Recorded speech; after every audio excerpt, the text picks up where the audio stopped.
கர்த்தர் இந்த மாதத்திலே நமக்கு வாக்குத்தத்தமாக கொடுத்திருக்கிற வார்த்தையை நாம் தியானிக்கலாம். யாத்திராகமம் 34ஆம் அதிகாரம். யாத்திராகமம் 34ஆம் அதிகாரம்.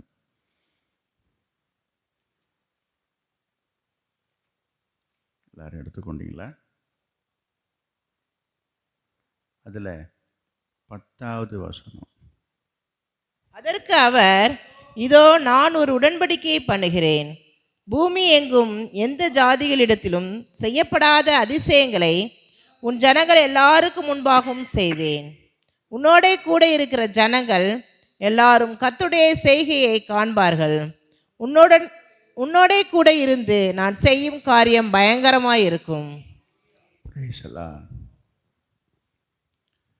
கர்த்தர் இந்த புதிய வருஷத்திலேயே நமக்கு ஜனவரி 1 தேதி அன்று இந்த ஆண்டுக்கான ஒரு வாக்குத்தத்த வசனத்தை நமக்கு தந்ததை நம்ம எல்லாரும் நன்கு அறிவோம். நீங்கள் மறந்து விடக்கூடாது என்பதற்காக தான் அதை ஒவ்வொரு வாரமும் நினைப்பூட்டி கொண்டு வருகிறேன். எசேக்கியேல் 36 இல்லையா?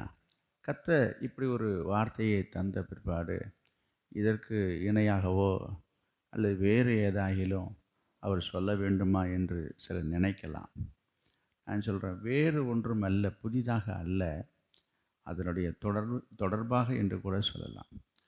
எனவே இன்றைக்கு இப்போது நம்ம வாசித்திருக்கிற இந்த வார்த்தையாகப்பட்டது இந்த மாதத்துக்கு என்று நான் சொல்ல வரல. இந்த பிப்ரவரி மாதத்துக்கு தான் இது. அதனால் 28 தேதியோடு இது எக்ஸ்பயர்ட் ஆகிடாது. சில சொல்கிறாங்களே அந்த காலாவதி. இது ஆண்டு வார்த்தைகள். வானம் பூமி ஒழிந்து போனாலும் வார்த்தை ஒரு நாள் ஒழித்து போவதற்கு இருக்கலாம். எக்ஸ்பைரி டேட்டே கிடையாது. புரியுதுங்களா? ஆனால் ஒரு காரியத்தை புரிந்து கொள்ளுங்கள். நம்முடைய மனசை, நம்முடைய இருதயம், நம்முடைய ஆத்துமா, மனநிலைமையை ஆண்டவர் அறிந்தவர். எனவே நம்முடைய சூழ்நிலைக்கு ஏற்ப, அதாவது நம்முடைய மனநிலைமைக்கு ஏற்ப, குறிப்பாக இந்த சபையில் இருக்கிற விசுவாசியில் இருக்கிற உங்களுக்கு நான் சொல்கிறேன், உங்களுக்கு வேண்டிய அந்தந்த நேரத்துக்கு தகுந்தாற் போல அவருடைய வார்த்தைகள், இது பயங்கர போல தான் வேதத்தில் இதெல்லாமே முன்னதாகவே சொல்லப்பட்டது. பல 1000 வருஷத்துக்கு முன்பாக சொல்லப்பட்டதில் எழுதப்பட்டிருக்கிறது. எனவே இந்த வார்த்தைகளை அவ்வப்போது சமயத்துக்கு ஏற்றாற் போல ஆண்டவர் இந்த வார்த்தையை தந்து, இந்த வசனத்தின்படி உன்னை நான் நடத்துவேன் என்று அவர் நம்மை உற்சாகப்படுத்துகிறார், திடப்படுத்துகிறார். இது ஒன்றும் இன்றைக்கு நேற்று இரவு எழுதி நான் காலையில் சொல்கிற வார்த்தை இல்லை. இது இந்த மாதத்தில் ஆண்டு வாக்குத்தத்தம் கொடுத்துருக்காருப்பா, டேப்பா ராத்திரி 12 மணிக்கு கொடுத்துருக்கேன், அப்படிலாம் ஒன்றும் கிடையாது. பல 1000 வருஷங்களுக்கு முன்பதாகவே ஆண்டவர் வார்த்தைகளை நமக்காக தந்தது மட்டுமல்ல, அதை மறந்துவிடக்கூடாது என்பதற்காக எழுதப்பட்டிருக்கிறது. இப்படி எத்தனையோ வார்த்தைகள் உண்டு.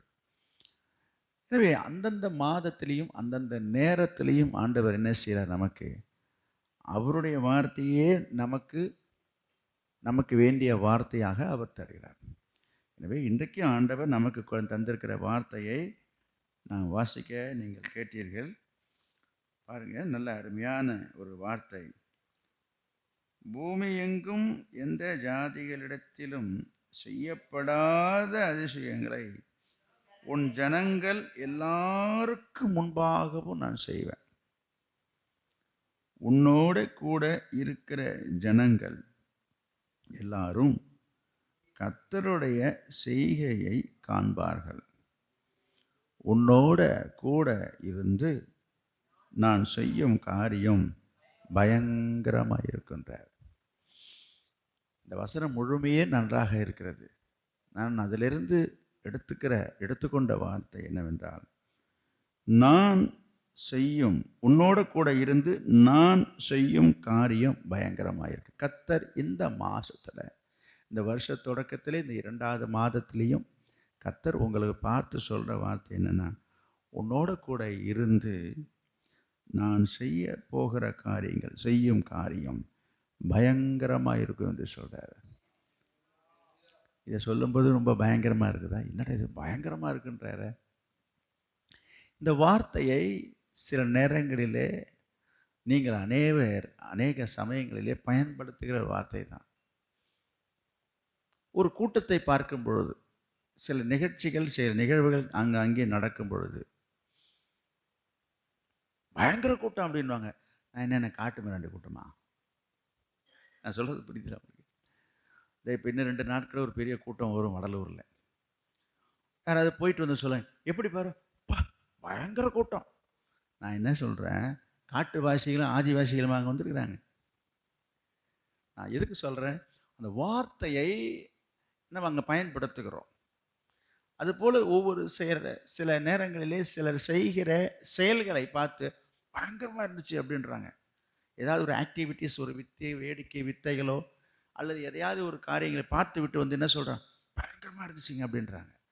இந்த பயங்கரம் என்பதற்கு பல அர்த்தங்கள் இருக்கிறது. அது இடத்துக்கு தகுந்த மாதிரி அர்த்தமும் மாறும். புரியுதுங்களா? ஒரு ஆக்சிடென்ட் நடக்குது. ஆக்சிடென்ட் நடக்கும்போது பார்த்துட்டு வந்து சொல்கிறாங்க, ஐயோ பயங்கரமாக இருக்குது அப்படின்னா என்ன அர்த்தம்? பார்க்கும்போதே மனசு தலையை சுற்றும் செலவு இருக்குது. அது ஒரு விதமான பயங்கரம். எனவே இங்கு ஆண்டவர் சொல்கிற காரியம் என்ன, அதைத்தான் நான் சொல்லுவேன். இங்கு மோசேயை பார்த்து ஆண்டவர் சொன்ன காரியம் என்ன? மோசே இடத்துல தான் ஆண்டவர் சொல்கிறாரு. என்ன சொல்கிறாரு? உன்னோடு கூட இருந்து நான் செய்யும் காரியம் பயங்கரமாக இருக்கும். இது ஆண்டவர் மோசேயினிடத்தில் சொன்னது. இது இந்த 2025ஆம் ஆண்டில் இது 2வது மாதத்தில் ஆண்டவர் நம்மிடத்தில் சொல்லுவதாக நான் உங்களிடத்தில் சொல்லும் பொழுது ஒரு வேளை யோசிக்கலாம். நம்ம எல்லாருமே விசுவாசிக்கிறவர்கள் தான், விசுவாசம் இல்லைன்னு நான் சொல்லலை. இருந்தாலும் உணர்வுபூர்வமாக அது உங்கள் மனதில் பதிய வைக்க நான் ஆசைப்படுகிறேன். என்னவென்று சொன்னால், இது மோசையை பார்த்து ஆண்டவர் சொன்னார், மோசே இடத்துல ஆண்டவர் சொன்னார், மோசை மூலமாக ஆண்டவர் சொன்னது போலவும் செய்தார், நடந்தது உண்மைதான் இல்லையா? அப்போ நம்முடைய வாழ்க்கையிலையும் நடக்குமா என்று சொன்னால், நான் சொல்கிறேன், கட்டாயம் ஆண்டவர் இந்த வசனத்தின் மூலமாக உங்களோடு பேசி கொண்டிருக்கிறார். ஒரு வசனத்தை உங்களுக்கு நினைவுபடுத்துகிறேன். வாசிக்க வேண்டுமானாலும் வாசிக்கலாம், தவறல்ல. சரி, ஆண்டவர் மோசே கூட இருந்து செய்வேன்னு சொன்னார். மோசே கூட இருந்து ஆண்டவர் இந்த காரியத்தை செய்வேன்னு சொன்னார். நமக்கு செய்வாரா என்று சொன்னால், அதற்கு ஒரு ஆதாரணமாக ஒரு வசனத்தை நான் சொல்கிறேன். யோசுவா 1 அதிகாரம் 5வது வசனம். யோசுவா 1ஆம் அதிகாரம் 5வது வசனம்.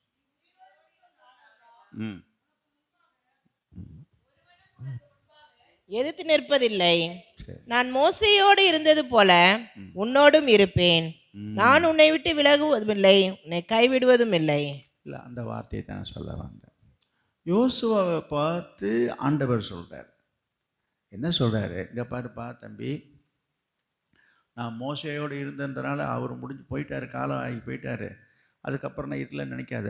மோசையை கூட இருந்தது போலவே என்ன செய்வேன், உன்னோட கூட இருப்பேன். நான் இப்போ இது எங்கே வரேன்னா, இந்த வார்த்தை உங்களுக்கும் பிறந்தேன். இப்போ அதனுடைய சந்ததியாக வந்திருக்கிற உங்களையும் பார்த்து ஆண்டவர் சொல்கிறார். இப்போ இப்படி இந்த வசனத்தை பார்த்தீங்கன்னா, மோசையோடு இருந்தது போல இந்த மாதத்தில் இந்த காலை வேளையிலே வந்திருக்கிற உங்களை பார்த்து கர்த்தர் சொல்கிறது என்னென்னா, மோசையோடு இருந்தது போலவே நானும் என்ன செய்வேன், உங்கள் கூட இருந்து, உன்னோடு கூட இருந்து நான் செய்யும் காரியம் பயங்கரம். இது யோசுவாவுக்கு மட்டும் இல்லைங்க, இங்கே உட்கார்ந்துருக்கிற உங்கள் அனைவருக்கும். உங்கள் பேர் அங்கே இடத்துல இல்லையே தவிர போட்டு படித்து பாருங்கள். கர்த்தர் இந்த மாதத்தில் மட்டுமில்லை, திரும்பியும் நான் சொல்கிறேன், அப்போ இந்த மாதத்தில் தான் செய்வாரானா, இந்த மாதத்திலிருந்து ஆண்டவர் உங்களை நடத்த போகிற வழி அது விதம். அப்போ அடுத்த மாதம் மார்ச் மாதம் என்றைக்கும் ஆண்டவர் உங்களுக்கு கூட இருப்பார். அப்போ பிப்ரவரி வரைக்கும் தான் இருப்பாரா? அப்படி அல்ல. அப்போ இந்த மாதத்தின் தொடக்கத்திலே ஆண்டவர் நம்மை திடப்படுத்தும்படி, ஒரு உற்சாகப்படுத்தும்படியான அவருடைய வார்த்தையினாலே நம்மை பலப்படுத்துகிறார். அதை நீங்கள் புரிஞ்சுக்கணும்.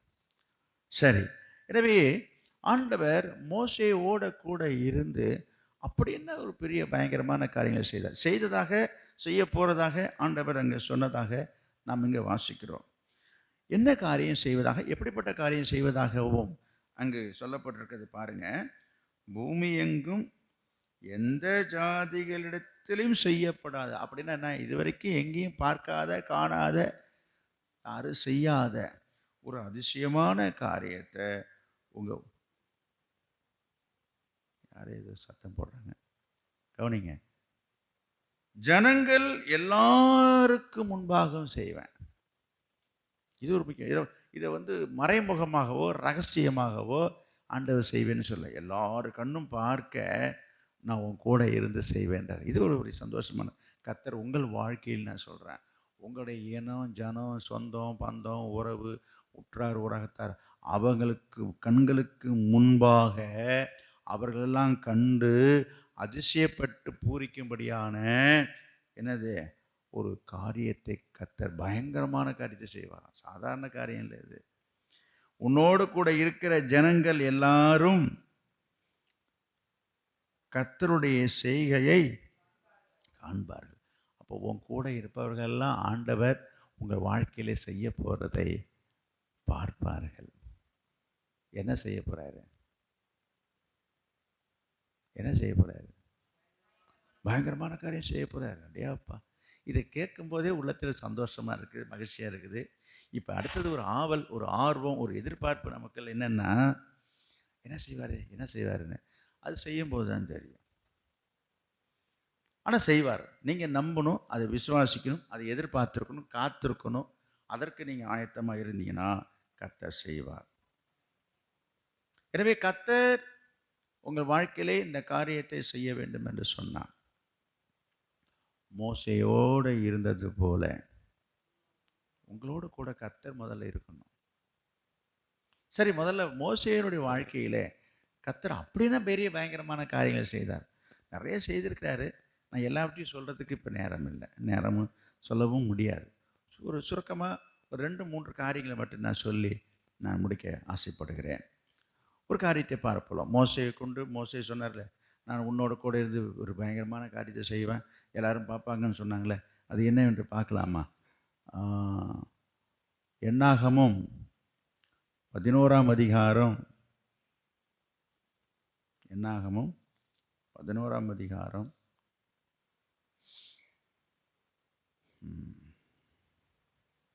5வது வசனம் 6வது வசனம்.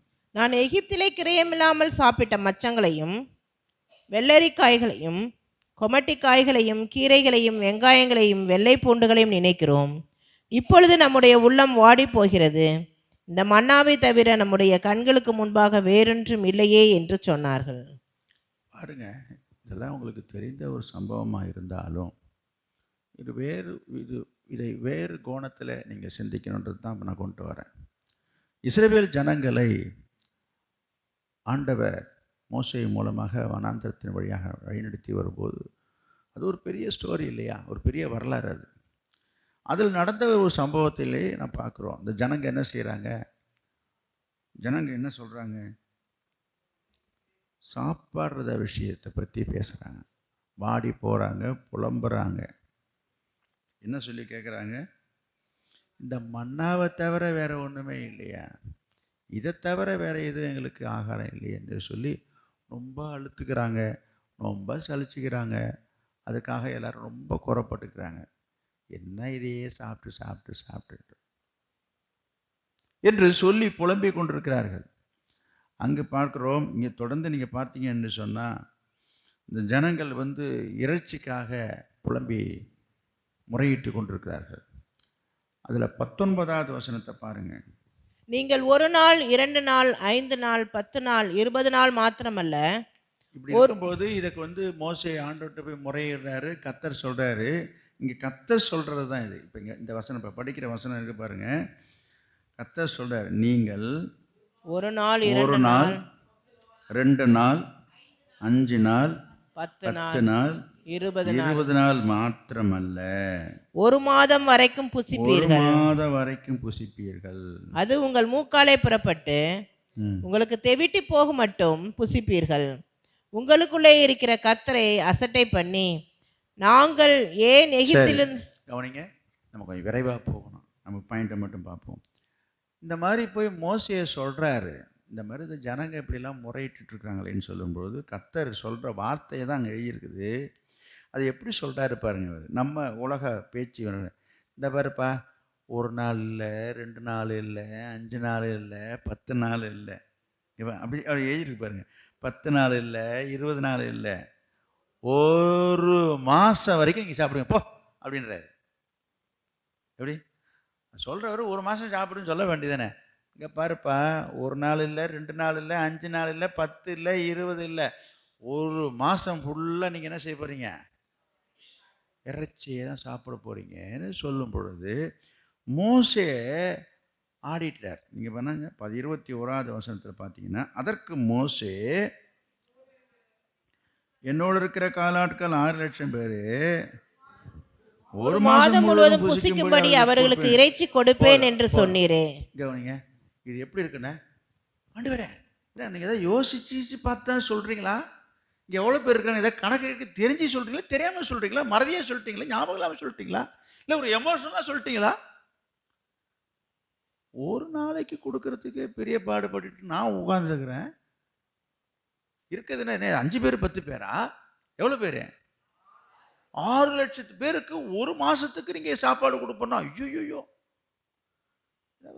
இவர் ஞாபகப்படுத்துறாராம். எப்படி இது எப்படி இருக்குன்னா, ஆண்டவரே போய் திரும்பி என்ன பண்ணுறாரு, அவரை போய் கரெக்ட் பண்ணுற மாதிரி, இங்கே பாருங்க 6 லட்சம் பேருங்க, நீங்கள் எதாவது மறந்தாப்புல சொல்லிட்டீங்களா அப்படின்ற மாதிரி சொல்கிறாரு.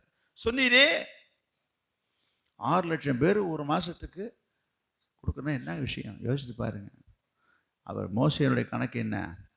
ஒரு நாளைக்கு ஒரு வேலைக்கு கொடுக்கறதுக்கே நான் தடமாறிட்டு இருக்கிறேன், நீங்கள் பாட்டுக்கு வார்த்தையை விட்டுட்டீங்க, நான் எப்படிங்க ஏதாவது சமாளிக்கிறதுன்ற தோரணையில் அங்கே மோசே முறையிடுகிறார். அதற்கு கர்த்தர் என்ன சொல்றாரு? 23 பாருங்க. அதற்கு கர்த்தர் மோசேயை நோக்கி, கர்த்தருடைய கை குறுகி இருக்கிறதோ, கர்த்தருடைய கை குறுகி இருக்கிறதோ, என் வார்த்தையின்படி நடக்குமோ நடவாதோ என்று நீ இப்பொழுது காண்பாய் என்றார். இவர் என்ன நினைச்சிட்டாரு? ஆண்டவரை தப்பா எடை போடல, குறைச்சி எடை போடலைங்க. ஏதோ ஒரு ஞாபக பெசக்கல, ஒரு வாய் பெசக்குன்னு சொல்றோம்ல, ஒரு வார்த்தையை விட்டுறாங்களா சில நேரத்தில், அந்த மாதிரி சொல்லிவிட்டதாக தான் இவர் நினைக்கிறார். அதனாலதான் அவர் அப்படி சொல்றாரு. யோசித்து பாருங்க. சப்போஸ் இப்போ நீங்கள் நினைக்காம எதிர்பார்க்காத ஒரு காரியம் நடக்கும் பொழுது, ஒரு பேச்சுக்கு சொல்ற, நீங்கள் போய் ஒருத்தவங்ககிட்ட போய் ஒரு பணம் கடன் கேட்குறீங்க. என்னது? ஒரு 100 ரூபா கேட்குறதா வைத்துக்கொள்ளுங்க. நான் ஒரு உதாரணத்துக்கு சொல்கிறேன். அதாவது 100 ரூபா சொல்லாமல் ரொம்ப சிரமமாக இருக்குது, ஏதாவது கொஞ்சம் இங்கே பாருங்க, கொஞ்சம் பணம் கொடுத்தீங்கன்னா கொடுத்துரும்போது, கொஞ்சம்னு சொல்லும்போது அது 100, 200, 300 எல்லாத்துக்கும் கொஞ்சம் தான். நல்லா நினச்சி பாருங்கள். அப்படி இருக்கும் பொழுது நீங்கள் எதிர்பார்க்கறது என்னென்னா, ஏதோ ஒரு 100 கொடுப்பாரு, அவராக பார்த்து கொடுக்கணும்னு நினைக்கும்போது ஒரு 1000 ரூபா 2000 ரூபா கொண்டாந்து கொடுத்துட்டாங்கன்னு வச்சுப்போம். நமக்கு எதிர்பார்க்காம கொடுக்கும்போது நம்ம என்ன நினைக்க தோணுன்னா, மறதியாக கொடுத்துட்டாரா, இல்லை ஒரு நோட்டு எடுக்கும்போது 2 நோட்டு சேர்ந்து வந்துருக்குமா, இது இருக்குங்க. நம்ம திருப்பி போய் சொல்கிறோம், இதுமாரி 4 நோட்டு இருக்குது, இதை ஒட்டிட்டு வந்துச்சான்னு தெரியலிங்க. அப்போ கர்த்தர் சொல்கிற மாரி சொன்னேன், இல்லைப்பா தெரிஞ்சுதான் நான் கொடுக்குறேன். அதே போல் தான் ஆண்டவர் சொல்ல, எனக்கு தெரியும் 6 லட்சம் பேர் இருக்குன்னு தெரியும், அப்போ என்னால் கொடுக்க முடியாதுன்னு நினச்சிட்ருக்கியா? என்ன சொல்கிறார் இவர்? என் கை குறுகி இருக்கிறதோ, என் வார்த்தையின்படி நடக்குதா இல்லையா பாருன்ற. அதன்படி நடந்ததா இல்லையா? அதன்படி ஆண்டவர் நடத்தினார். நீங்கள் அந்த வேத பகுதி வாசித்து பார்த்தீங்கன்னா தெரியும். கர்த்தர் அவர்களை ஆச்சரியமாய் நடத்தினதை பார்க்குறோம். அதனுடைய சம்பவங்கள், முடிவுகள் இப்போ நமக்கு தேவையில்லை. ஆனால் கர்த்தர் மோசேட்டிய சொன்ன வார்த்தையை செய்தார் என்பது தான் நான் சொல்ல வரேன். அதில் முடிந்த சம்பவங்களாக அதில் தெரியும், அது என்ன நடந்தது, ஏது நடந்தது. ஆனால் கர்த்தர் இஸ்ரவேல் ஜனங்களுக்கு நடுவிலே என்ன செய்தார்? பயங்கரமான ஒரு காரியம் இல்லை? என்னங்க இது பயங்கரமான காரியம். 1 மாதம் அளவுக்குன்னா அங்கே என்ன போட்டிருக்குது நீங்கள் பார்த்தீங்கன்னா, அங்கே இருக்கு பாருங்க,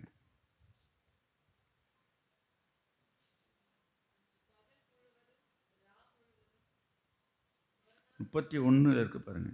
அப்பொழுது கர்த்தரிடத்திலிருந்து புறப்பட்ட ஒரு காற்று சமுத்திரத்திலிருந்து காடைகளை அடித்து கொண்டு வந்து பாளையத்திலும் பாளையத்தை சுற்றிலும் இந்த பக்கம் 1 நாள் பிரயாணம் மட்டும் அந்த பக்கம் ஒரு நாள் பிரயாணம் மட்டும் தரையின் மேல் 2 முழ உயரம் விழுந்து கிடக்க செய்தது. கவனிங்க, ஒரு மனுஷன் காலையில் புறப்பட்டு சாயந்தரம் வரைக்கும் நடந்து போனால் எவ்வளோ தூரம் போக முடியும்? நான் சொல்கிறது புரியுது, அந்த கணக்குக்காக சொல்கிறேன். நீங்கள் சாதாரணமாக பொடி நடையாக நடந்தீங்கன்னு வச்சுங்க, இங்கே இப்போ காலையில் 6 மணிக்கு, சாயந்தரம் 6 மணிக்கு எங்கே இருப்பீங்க? ஒரு ஒரு ஒரு சும்மா ஒரு தோராயமாக முள்ளமாக நடந்து நின்று நின்று உட்காந்து போகிறதா வச்சுக்கோங்க. ஒரு நாள் பிரயாணப்பட்டால் எவ்வளோ தூரம் போவீங்க? இது என் குறுக்குறோடு வரைக்கும் போங்க. சாதாரண ஏங்க உங்களெல்லாம் கேட்டால் நீங்கள் சொல்ல மாட்டீங்க. இந்த வேளாங்கண்ணிக்கு போகிறவங்களை கேட்டால் கரெக்டாக சொல்லிடுவாங்க. என்ன சொல்கிறீங்க? நடந்து போகிறாங்க பாருங்க. அப்போ காலையிலேருந்து சாயந்தரம் வரைக்கும் எவ்வளோ தூரம் நடக்கணும்னு போய் கேளுங்க. உங்களுக்கு தெரியாது, ஏன்னா நீ நடக்கலை. நான் சொல்கிறது ஒரு நாள் முழுக்க நீ நடந்த அனுபவம் இல்லை. நான் ஒரு தோராயமாக ஒரு கணக்கு போடுறேன். சாதாரணமாக இங்கேருந்து ஒரு பண்ருட்டி வச்சுக்கலாமா, இல்லை நெய்வேலி தான் வச்சுக்கலாம். சரி, ஏன் நம்ம குறைச்சே போடுவோம். இங்கேருந்து ஒரு ஆர்சிக்கேட்டு வரைக்கும் இருக்கும், அந்த தூரத்தை கணக்கு பண்ணி பாருங்கள். சரி, வடலூரே தான் வச்சுக்குமே. காலையிலேருந்து சாயந்தரம் வரைக்கும் வடலூர் தான் நடப்போம். நீங்கள் அப்படி தான் நடப்பீங்க. சரி, போனேன். நான் என்ன சொல்ல வரேங்க கவனிங்க. ஒரு நாள் பிரயாணம் மட்டும் தூரத்துக்கு, அப்போ இவ்வளவு தூரம் இவ்வளவு நீளத்துக்கு எத்தனை அடி உயரம் கடந்திருக்கு பாருங்க. அந்த பக்கம் இந்த பக்கம் இருக்கு பாருங்க. இந்த பக்கம் ஒரு நாள், அந்த பக்கம் என்ன அர்த்தம்? இங்கே பாருங்க, இங்கேருந்து இந்த ஒரு நாள், இந்த பக்கம் ஒரு நாள் பிரயாணம் தூரம்னா என்ன அர்த்தம்? இங்கேருந்து சிதம்பரம் வரைக்கும் அப்படி ஒரு கணக்கு. இந்த பக்கம் எடுத்துனாக்கா இங்கேருந்து ஒரு நெய்வேலி வரைக்கும், இந்த பக்கம் எடுத்துனா விருத்தாச்சலம், இந்த பக்கம் எடுத்துட்டா காட்டுமன்னார். நான் இவ்வளவு தூரத்துக்கு கிடக்குங்க. ஒரு மனுஷன் இந்த இடத்துலேருந்து புறப்பட்டா ஒரு நாள் பயணம் எவ்வளோ தூரமோ, இந்த பக்கம் அந்த பக்கம்னு என்ன அர்த்தம்? 4 பக்கம் கணக்கு எடுத்துட்டாங்க. சரி, எவ்வளோ உயரம் கடந்திருக்கு பாருங்க. 2 முழம்னா என்னங்க? இங்கே பாருங்க, இதான் முழம். உங்களுக்கு தெரியாதா? இந்த முழம் இதே பாருங்க, இதான் ஒரு முழம். அப்போ 2 முழம்னா இது அப்படியே 2 அளந்துங்களேன். சொல்லுங்க. இப்போ ஒன்றும் இல்லை, இதான் நிற்கிது, இதே ஒரு கட்டை கட்டுருக்கு. இது 2 முழம் இருக்குமா? தரையிலேருந்து இந்த ஃபுல் பீட்டு இந்த உயரத்துக்கு கிடக்குங்க. இந்த வடலூரில் இந்த பூசத்துக்கு போய் அந்த கரும்பு கட்டையும் இன்னும் என்னென்னமோ விற்கிறத பார்த்துட்டு வாயை பழத்துட்டு வரோம் நம்ம. என்னது அப்படியே அப்பா, என்ன ஜனம், என்ன கூட்டம், என்ன கடை, என்னென்னலாம் விற்க, அதெல்லாம் ஒரு பிரமிப்பை ஏற்படுத்துகிறது இல்லைங்களா? நான் சொல்கிறேன், இங்கே பாருங்கள், ஆண்டவர் செய்த காரியம். இவ்வளோ தூரத்துக்கு 2 முழம் உயரத்துக்கு என்ன கிடந்தது? அது அப்போ இது எப்படி இருந்திருக்கும்ன்றதை கொஞ்சம் சிந்திச்சு பார்க்கணும். நம்ம எத்தனையோ காரியங்களை பார்த்துட்டு வாயை பழக்கிறோம். இது நம்மளுடைய இயல்பு. பார்க்காததை பார்க்கும்போது என்னது டேப்பா அப்படின்றோம். அப்போ அந்த அடையப்பா கதை தான் இது. பயங்கரமான ஒரு காரியம் கர்த்தர் செய்தார் இல்லையா? சரி, ரைட். இப்போ நமக்கு வருவோம். இப்போ இது அப்போ நடந்தது, இப்போ அதேமாரி செய்வேன்னு சொல்கிறாரா? சொல்லுங்க. இப்போ அதே போல் இப்போ செய்ய போகிறாரு அந்த மாதத்தில். 2 முழு உயரத்துக்கு காடை வந்து விழுன்னு பார்க்குறீங்களா? அது விழுறதும் விழாமல் இருக்கிறதும் அவர் கையில் இருக்குது. ஆனால் நான் சொல்ல வருகிற சத்தியத்தை நீங்கள் புரிஞ்சுக்கணும். நம்ம எழுத்தின் பிரகாரமாக அதையே நம்ம பார்க்கக்கூடாது. அப்போ கர்த்தர் இந்த மாதத்தில் இதன் மூலமாக சொல்கிற வர காரியம் என்னென்னா, இங்கே நான் பார்க்குறோம், இஸ்ரவேல் ஜனங்களையும் கர்த்தர் என்ன செய்தார்? போஷித்தார். நான் சொல்கிறேன், மெட்டீரியல் பிளெஸ்ஸிங். இது ஆகாரத்தை குறிக்கிறது. அப்போ அவங்க என்ன சாப்பிடணும் நினைக்க ஆசைப்பட்டாங்களோ, கர்த்தர் என்ன செய்தார்? அவருக்கு தேவையான ஆகாரத்தை தேவைக்கு மிஞ்சி கொடுக்குறார். நான் உங்களுக்கு சொல்கிறேன், இந்த ஆண்டில் இந்த மாதத்தில் கர்த்தர் உங்கள் கூடவே இருந்து உங்களை போஷிப்பார். இயேசு சொல்கிறாரு, வாசிக்க வேண்டாம், எண்ணத்தை உண்போம் எண்ணத்தை உடுப்போம் என்று கவலைப்படாது. இன்றைக்கி நிறைய பேர் இந்த கவலை இருக்குது, எப்படி தான் இந்த மாதத்தை ஓட்டுறது. நான் சொல்கிறேன், உணவு விஷயமா இருக்கட்டும், குடும்ப விஷயமா இருக்கட்டும், கர்த்தர் சொல்கிறது என்னென்னா, நான் உன் கூட இருந்து நான் செய்ய போகிற காரியம் எப்படி இருக்குமா பாரு, பயங்கரமாக இருக்குன்றார்.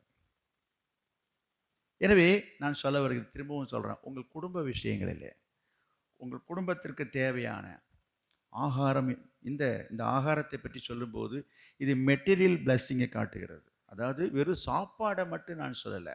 இந்த உலகத்தில் நீங்கள் வாழ்வதற்கு, உலக வாழ்க்கைக்கு தேவையான என்னது, உண்ண உணவு, உடுக்க உடை, இருக்க இடம் என்பது நமக்கு ஒரு பேசிக் நீட் என்பது எல்லாருக்கும் தெரியும்.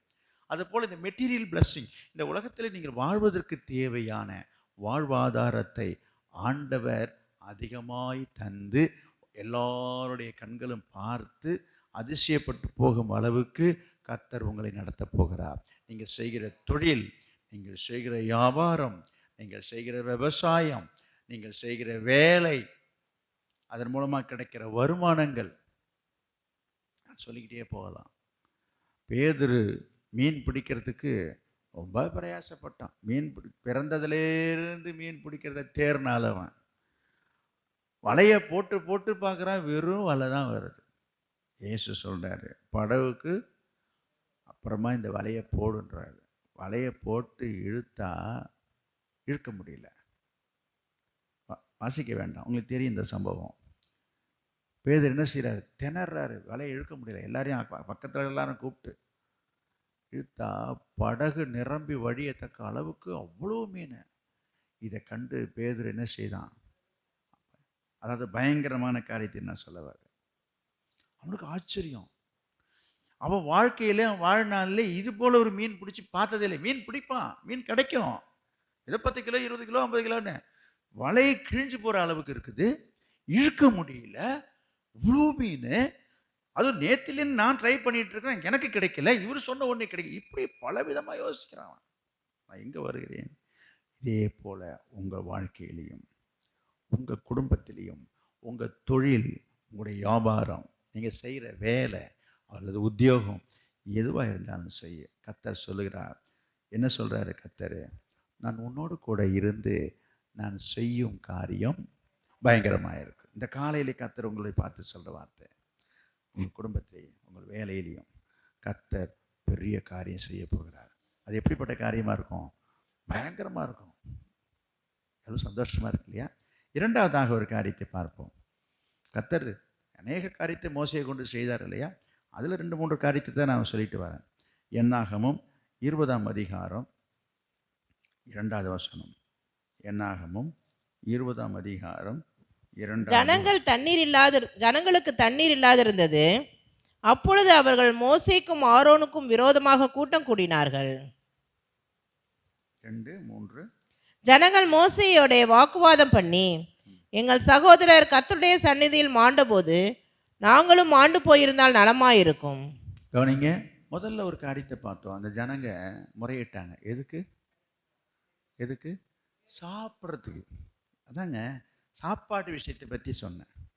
சாப்பிட்றதுக்காக சாப்பாட்டுக்கு அடிச்சுக்கிட்டாங்கன்னு சொல்கிறாங்க. அந்த மாதிரி சாப்பாடு நல்ல சாப்பாடு இல்லைன்னு சாப்பாட்டுக்காக என்ன பண்ணாங்க, முறையிட்டாங்க. கர்த்தர் என்ன செய்தார்? அதெல்லாம் நிறைய விவரித்து சொல்ல நேரம் இல்லைங்க. அவங்க ஆண்டவர் சொன்னதெல்லாம் நான் உங்கள்கிட்ட சொல்லலை. வாய் வழியாக சாப்பிட்டு மூக்கு வழியாக வந்தது அதேமாரி வந்தது. அவ்வளோ சாப்பிட்டு கொடுக்குறாரு, இந்த சாப்பிடு. அப்படி ஒரு பயங்கரமான காரியத்தை செய்தார். சாப்பிட்டு முடிச்ச ஜனங்க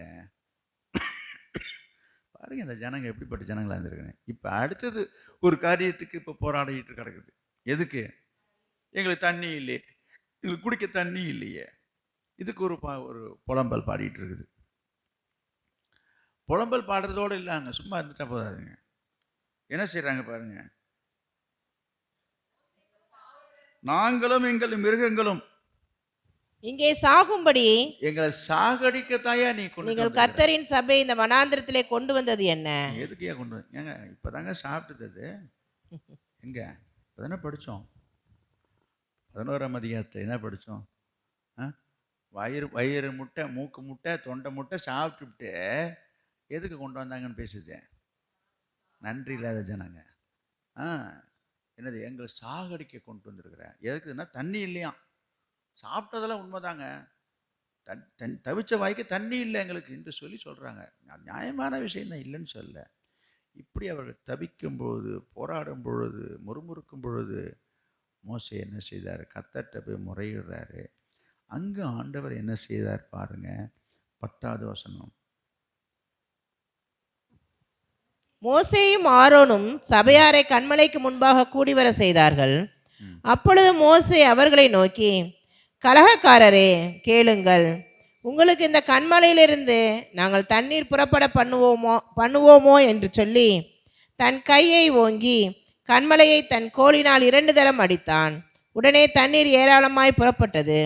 சபையார் குடித்தார்கள், அவர்கள் மிருகங்களும் குடித்தது. போதும். என்னது, என்ன நடந்தது? தண்ணி எங்கேருந்து வந்தது? அதுதான் முக்கியங்க. தண்ணி வேணும்னா உடனே ஒரு ஃபோன் அடித்த உடனே ஒரு வாட்டர் டேங்க் லாரியில் வந்து இறங்கலை, டேங்கில் வந்து இறங்கலை, அங்கே ஒரு குளத்துலேருந்து வரல, ஒரு கிணத்துலேருந்து வரல. இதெல்லாம் இயற்கையாக வரக்கூடியது. ஆனால் பாறை, கல், தண்ணி வரத்துக்கு வாய்ப்பே இல்லாத இடத்துல இருந்து தண்ணி புறப்பட்டு வருகிறது. எப்படி வந்தது என்று சொல்லி பார்த்தீங்கன்னா,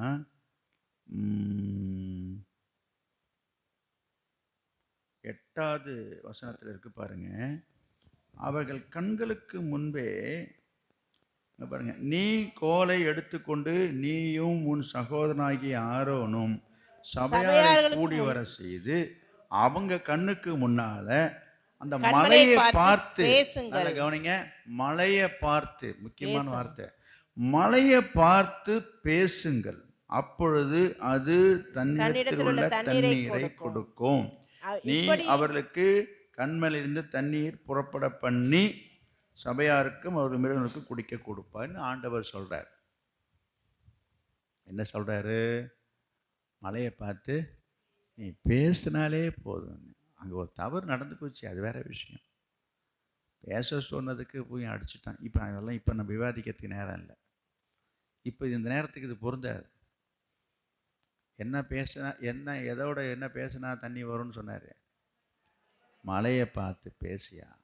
ஆச்சரியமாக இருக்குல்ல? மலையை பார்த்து பேசினாலே தண்ணி வருமா? இப்போ பேசுறதுக்கு பதிலாக என்ன பண்ணுறான்? கையில் இருக்கிற அந்த கோலால் தட்டி விட்டான். தண்ணி என்ன வந்துச்சு? வந்ததா வரலையா? வந்ததுங்க தண்ணி. இது எதை குறிக்கிறது என்று சொன்னால், அப்போ இதெல்லாம் ஜனங்க ஆச்சரியப்படுறாங்க. என்னது, இவங்களை கொண்டுட்டு போய் ஒரு ஆற்றிலையோ இல்லை ஒரு குளத்துலையோ ஒரு ஏரியில கொண்டு விட்டு இருந்தா இருக்கு தண்ணின்னு சொன்னீங்கன்னா கூட அது ஒரு ஒன்றும் பெரிய பிரமாதமாக இருந்திருக்கிறாரு. இந்த ஜனங்க சொல்லும்போது கர்த்தர் அவனை அழைக்கும் போது ஒரு உடன்படிக்கை பண்ணுறாரு பாருங்க. இந்த ஜனங்களுக்கு முன்பாக நான் செய்கிற காரியம் பயங்கரமாக இருக்குன்னாரு பாருங்க. அப்போ ஒவ்வொன்றும் ஆண்டவர் கொண்டுட்டு போகிற காரியத்தை பார்க்கும்போது பாருங்க, சரியான பாறை, சரியான மலை, கண் மலை அது. அந்த மலையிலிருந்து தண்ணி வர வைக்கிறார். ஜனங்க அப்படியே ஆச்சரியப்பட்டு நிற்கிறாங்க. செய்கிற காரியம் பயங்கரமாக இருக்கு. சரி, இதுலேருந்து ஆண்டவர் உங்களுக்கு சொல்ல வர்ற விஷயம் தான், இப்போ உங்களுக்கெல்லாம் தண்ணி தேவையில்லை. இது இப்போ அதற்கு அவசியம் இல்லை. எல்லாருக்குமே எல்லா ஊர்லேயும் தண்ணி நல்லா வசதியாக கிடைக்குது இல்லைங்களா? அதனால் இப்போ நமக்கு தண்ணி தேவையில்லை, தண்ணி தான் நமக்கு கிடைக்குது. அப்போ ஆண்டவர் என்ன செய்ய போகிறார்? நான் முதல்ல சொன்னது மெட்டீரியல் பிளஸிங், இது ஸ்பிரிச்சுவல் பிளஸிங். தண்ணீர் என்பது பரிசுத்த ஆவியை குறிக்கிறது என்பது உங்களுக்கு தெரிஞ்ச ஒரு விஷயந்தான் இல்லையா? அப்போ ஒரு சமாரிய ஸ்திரீ தண்ணீர் மொழ்றதுக்கு தான் கிணத்தண்டை வரும்பொழுது தான் ஆண்டவர் சொல்கிறாரு, நீ கொடுக்குற தண்ணி குடித்தா திரும்ப தாகம் எடுக்கும், நான் ஒரு தண்ணி கொடுப்பேன், அதை குடிக்கிறவங்களுக்கு தாகமே எடுக்காதுன்னு சூசகமாக பேசுகிறாரு. அந்த அம்மாவுக்கு புரியல. இதெல்லாம் உங்களுக்கு தெரிஞ்ச ஒரு சம்பவம். நான் எங்கே இதை லிங்க் பண்ணுறேன் அப்படின்னு சொன்னால், இந்த தண்ணீர் எதை குறிக்கிறது? ஆவிக்குரிய ஆசீர்வாதத்தை என்ன சொல்கிறேன். அப்போ கர்த்தர் இந்த மாதத்தில் ஆண்டவர் உங்களுக்கு ஒரு ஸ்பிரிச்சுவல் பிளெஸ்ஸிங். என்ன ஸ்பிரிச்சுவல் பிளெஸ்ஸிங் இருக்குது? அவரு கண்மலையை பார்த்து பேச சொன்னார், தண்ணி வந்தது. நமக்கு என்னங்க நடக்க போகுது என்று சொல்லி நான் உங்களுக்கு சொல்கிறேன். ஆவிக்குரிய ஆசீர்வாதம் என்று சொல்லும் பொழுது உங்கள் குடும்பத்தில் உங்களுடைய சொந்தம், உங்களுடைய உறவு, உங்களுடைய நண்பர்கள் ரட்சிக்கப்படாமல், ஆண்டவரை அறிந்து கொள்ளாமல், புரிந்து கொள்ளாமல், ஏற்றுக்கொள்ளாமல் கல்லு கணக்காக இருக்கிறாங்க பாருங்க. கருங்கல்லு போல இருக்குன்னு சொல்கிறாங்களே சிலருடைய இருதயம். மலை போன்ற கடின இருதயம் கொண்ட சில மனிதர்கள் இருக்கிறாங்க, ரட்சிக்கப்படாமல், மனசு மாறாமல், என்ன சொன்னாலும். சில பேர் இருக்கிறாங்களா, சொல்கிறாங்களா, இது மரணமண்டைக்கு ஏறாதுங்க, இது உரைக்காதுங்க, என்னத்தை சொன்னாலும் இது கல்லுங்க. இந்த மனுஷன் இருக்காரு, ஐயோ கொஞ்சம் கூட இறக்கம் கிடையாது, ஒன்றும் கிடையாதுங்க, கல் மனுஷங்க. இப்படிலாம் சில பேர் சிலருடைய மனதை பற்றி இப்படி பேசுகிறோம். கல் மனுஷங்க கொஞ்சம் கூடமே இருக்கு, ஈவு இறக்கமே கிடையாதுங்க சொல்கிறாங்களா? சொல்லக்கூடிய நபர்கள் உங்கள் குடும்பத்தில் இருக்கிறார்களா? உங்களோட உறவுகள் இருக்கிறாங்களா? கர்த்தர் சொல்கிறாரு, அந்த மலையை பார்த்து பேசு. அதுலேருந்து என்ன வரும்? ரட்சிப்பு வரும். நான் சொல்கிறது புரியுதா உங்களுக்கு? இந்த ஆண்டிலே கர்த்தர் இந்த மாதத்திலே உங்களுக்கு சொல்கிற வார்த்தை என்னன்னா, இந்த மலையை பார்த்து பேசுன்றாரு. நீங்கள் போய் இந்த மலையிலையும் போய் பேச வேண்டிய அவசியம் இல்லை. மலை போல மலைச்சு நிற்கிற, மலை போல நிற்கிற மனிதர்களை பார்த்து கேட்காத. நான் திரும்பியும் சொல்கிறேன், மலைக்கு உசுர் இருக்குமா, காது இருக்குதா? கர்த்தர் சொல்கிறாரு, கண்மலையை பார்த்து பேசுன்றாரு. யோசிச்சு பாருங்க. அதனால தான் என்ன தெரியல, அவர் தவறுதலாக போய் அடிச்சிட்டாரு போடுறது, பேசக்கூடாதுன்னுட்டு.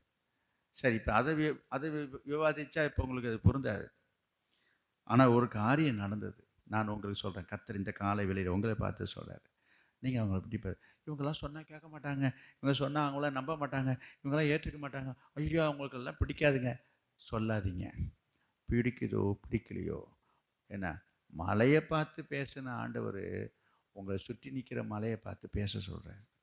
அது என்ன மலை? என்ன மலைங்க உங்களை சுற்றி இருக்குது? நான் ரட்சிக்கப்படாத கல் மனசு கொண்டவங்களை சொல்லிட்டு இருக்கிறேன். நான் ரட்சிக்கப்படாமல், ரட்சிப்பு வாசனை இல்லாமல், கர்த்தருக்கு பயப்படுற பயம் இல்லாமல், நான் உங்களை சொந்த பந்தத்தை மட்டும் நான் சொல்ல வரல. இன்னும் ஆண்டவரை அறியாத, கேளாத, ஏற்றுக்கொள்ளாதவர்களுக்கு போய் சுவிசேஷத்தை சொல்லுங்கள். நான் சொன்னது மெட்டீரியல், இது வந்து ஸ்பிரிச்சுவல் பிளஸிங் சொன்னேன். ஆண்டவர் உங்களை கொண்டு உங்கள் மூலமாக ஆத்துமாக்களை ஆதாயப்படுத்த போகிறார். சொல்கிறது புரியுதா? முதல்ல உங்கள் குடும்பத்தில் சொல்லுங்கள். என் குடும்பத்தில் எங்கள் அப்பா கேட்க மாட்டார், எங்கள் தாத்தா கேட்க மாட்டார். நீங்கள் சொல்கிறீங்களே, நிறைய பேர் அப்படி இருக்கிறாங்கல்ல, ஐயோ அவர் ரொம்ப வைராக்கியம் உள்ளவருங்க, ஐயோ அவர் ரொம்ப இதாக இருப்பாருங்க. அவர்லாம் யாராக இருந்தாலும் சரி, கர்த்தர் இந்த காலை வேளையில் உங்களை பார்த்து சொல்கிறாரு, அந்த மலையை பார்த்து போயா பேசியா. அங்கேருந்து என்ன புறப்பட்டு வரும்? தண்ணி புறப்பட்டு வரும். அது சொல்லக்கூடாது. நீங்கள் சொல்கிற மாரி தாங்க தண்ணி வருதுங்க. நீங்கள் வேறுங்க, நெசமாகவே தண்ணி வருதுங்க. நீங்கள் பேச சொன்னீங்களா?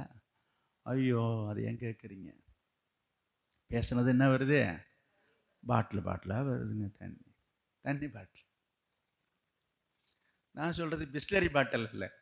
உங்களுக்கு புரியும் என்னது? அது வேற வந்துக்கிட்டு இருக்குது. சரி, விசுவாசமாக இருங்க. கர்த்தர் அந்த தண்ணீரே இல்லை, அவர் கொடுக்குற தண்ணீர் என்னது? ஜீவ தண்ணீர். இன்றைக்கு நிறைய பேர் அதுக்கு பதிலாக வேறு தண்ணியை குடிச்சிட்ருக்கீங்க. இது உடம்புக்கு நல்லது இல்லை, இது ஆரோக்கியமானது அல்ல, இது தவறானது. தவறான பாதைக்கு செல்லாதீங்க. சொல்ல வந்து கவனிங்க. சரி, என்ன செய்யணுங்க? இப்படிப்பட்ட மலையை பார்த்து பேசுங்க. அப்போ நீங்கள் அறியப்படாதவர்களுக்கு உங்களுடைய சத்தியத்தை சொல்லுங்கள், சுவிசேஷத்தை அறிவிங்க. கர்த்தர் என்ன செய்கிறார்? உங்கள் வாயின் வார்த்தையின் மூலமாக அநேகரை ரட்சிப்புக்குள்ளே நடத்த போகிறார். புரியுதா புரியலையா? மலையை பார்த்து பேசுகிறதும் தண்ணி வந்தது போல் நான் சொல்கிறேன், கடின இருதயம் உள்ளனாலும் சரி, சத்தியத்தை சொல்லுங்கள், வசனத்தை விதைங்க. கர்த்தர் சொல்கிறார், நீ பேசு, நான் உன்னோடு கூட இருந்து நான் செய்ய போகிற காரியம் பயங்கரமாக இருக்கின்றார். இந்த ஆண்டிலே சுவிசேஷ ஊழியம் செய்யுங்க, மருத்துவமனை ஊழியம் செய்யுங்க, அறியப்படாத தெரியப்படாத ஜனங்களுக்கு போய் இயேசுவை பற்றி போய் சொல்லுங்கள். குறிப்பாக உங்களுடைய சொந்த பந்தம், உங்கள் உறவுக்குள்ளே நான் வரேன். சில நிறைய பேருடைய உறவுகளில் ரட்சிக்கப்படாமல் இருக்கேன், பரவாயில்ல. அவங்களாம் கேட்க மாட்டாங்க, அதை பற்றி பரவாயில்ல. அவங்க நம்ப மாட்டாங்க, அதை பற்றி பரவாயில்ல. அவங்க ஏற்றுக்க மாட்டாங்க, அதை பற்றி பரவாயில்ல. கர்த்தர் சொல்கிறாரு, நீ பேசு. நான் என்ன செய்வேன்? உன் கூட இருந்து நான் செய்கிற காரியம் அதிகமாக இருக்கும். கர்த்தர் உன் ஆவிக்குரிய தாகத்தை தீர்ப்பார். என்னது? ஆவிக்குரிய தாகம். அவங்களுக்கு, அந்த ஜனங்களுக்கு இருந்த தாகம் என்ன? தண்ணீர் தான். கர்த்தர் சொல்கிறாரு, உன்னோட ஆவிக்குரிய தாகத்தை ஆண்டவர் தீர்ப்பார். வேத வசனம், அற்புத அடையாளம் உங்கள் ஊழியத்தின் மூலமாக நீங்கள் கர்த்தருடைய வசனத்தை மற்றவர்களுக்கு சொல்லும்போது, சுவிசேஷத்தை அறிவிக்கும் போது, கிராம ஊழியம் செய்யும் பொழுது, ஆணுடைய வசனத்தை மற்றவர்களுக்கு சொல்லும்போது, ஜெபிக்கும்போது, அத்தகைய ஊழியத்தை செய்யும் பொழுது, உங்களை கொண்டு உங்கள் மூலமாக அநேக ஜனங்களுக்கு மத்தியிலே பயங்கரமான காரியங்களை செய்வார். புரியுதா உங்களுக்கு? அற்புத அடையாளங்களை செய்வார். நீங்கள் போய் ஜெபிக்கும் பொழுது அங்கே அற்புதம் நடக்கும். நீங்கள் ஜெபிக்கும்போது கர்த்தர் எல்லா ஜனங்களும் பார்த்து ஆச்சரியப்படும்படியாக உங்களை கொண்டு உங்கள் மூலமாக கர்த்தர் பெரிய காரியங்கள் செய்வார். நான் செய்கிற காரியம் பயங்கரமாக இருக்கும் என்று கர்த்தர் சொல்றார். கர்த்தர் உங்களை பயன்படுத்த போகிறார்.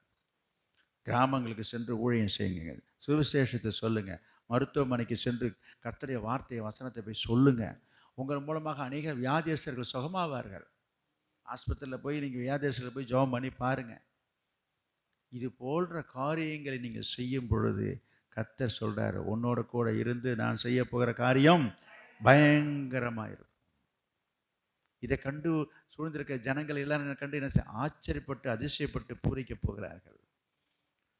அல்லேலூயா, உண்மைதானே? மூன்றாவதாக ஒரு காரியம் சொல்லி நான் முடிக்க விரும்புகிறேன்.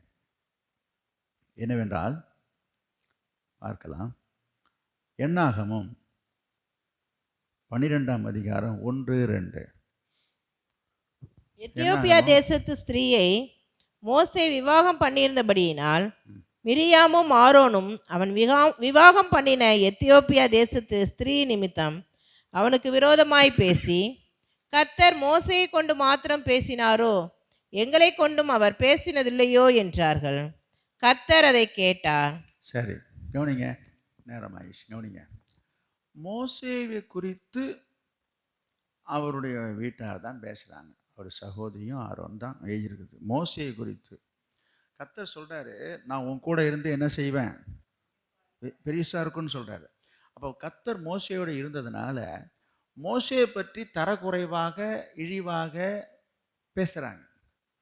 பேசுறது வேற்ற ஆளுங்க கிடையாது பாருங்க, அவங்களுக்கு வேண்டியதான் பேசுகிறாங்க. கர்த்தர் இதை கேட்டார் என்று எழுதியிருக்குது. யார் கேட்கல? மோசே கேட்கல. மோசேக்கு பேசுறதே தெரியாது. மோசே காதுபட பேசலைங்க, முன்னால் விட்டு பின்னால் பேசிக்கிறாங்க. இதை கர்த்தர் கேட்டுட்டு இருந்து என்ன பண்ணுறாரு பாருங்க. மோசேக்கே தெரியாது இப்படி சம்பவம் நடந்ததுன்னு. நீங்கள் பாருங்க, 10-11 பாருங்க. சாரி, 10ஆம் வசனம். மேகம் கூடாரத்தை விட்டு நீங்கி போயிற்று, மிரியா முறைந்த மலையின் வெண்மை போன்ற குஷ்டரோகியானால். பாருங்க, இதெல்லாம் நிறைய காரியம் இருக்கு, விலைக்கு சொல்ல நேரம் இல்லை. கர்த்தர் கூப்பிட்றாரு, அவர் கோபம் வருது, கூப்பிட்டு கண்டிக்கிறாரு. அண்ணா அவங்க என்ன ஏதுன்னு பதில் சொல்லிடுறதெல்லாம் கேட்குற நிலையில் அவர் இல்லை.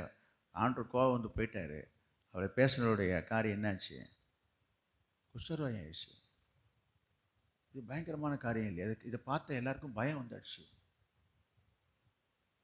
அதாவது நான் சொல்ல, இது தனிப்பட்ட காரியம் தான். நான் உங்கள் வாழ்க்கையிலையும் நான் சொல்கிறேன், கர்த்தருக்காக நீங்கள் வைராக்கியமாக உண்மையாக உத்தமமாக இருக்கும்போது தனிப்பட்ட விதத்தில் உங்களை யாராவது அவமதிக்கிறாங்களா, நிந்திக்கிறாங்களா, அவமானப்படுத்துகிறாங்களா, அவமதிக்கப்பட்டு இருக்கீங்களா, என்னை ரொம்ப மனசை ரொம்ப கஷ்டப்படுத்துகிறாங்க, என்னை பற்றி உங்களை பற்றி தூஷிக்கிறாங்களா, தூஷணமாக பேசுகிறாங்களா, உங்களை பற்றி தூத்துறாங்களா, கர்த்தர் உங்களோடு கூட இருந்து செய்ய போகிற காரியம் பயங்கரமாக இருக்கும். இன்னும் ஒரு காரியத்தை நான் சொல்கிறேன். என்னாகமும் 16ஆம் அதிகாரம் 3-4. மோசேக்கும் ஆரோனுக்கும் விரோதமாக கூட்டம் கூடி, ஆரோனுக்கும் விரோதமாய் ஒரு கூட்டம் கூடுது பாருங்க.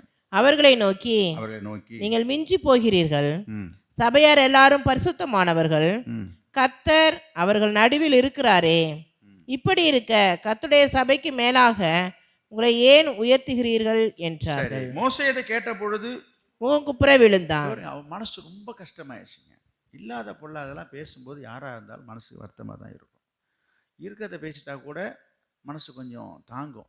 நம்ம செஞ்ச தப்பு, அதனால தான் பேசணும், அதையும் தாங்கிறது கஷ்டம். ஒரு காரியம் நடக்கலை, செய்யலை, இட்டுக்கட்டி பேசுகிறாங்கன்னும் போது மனசு ரொம்ப வேதனையாக இருக்கும்.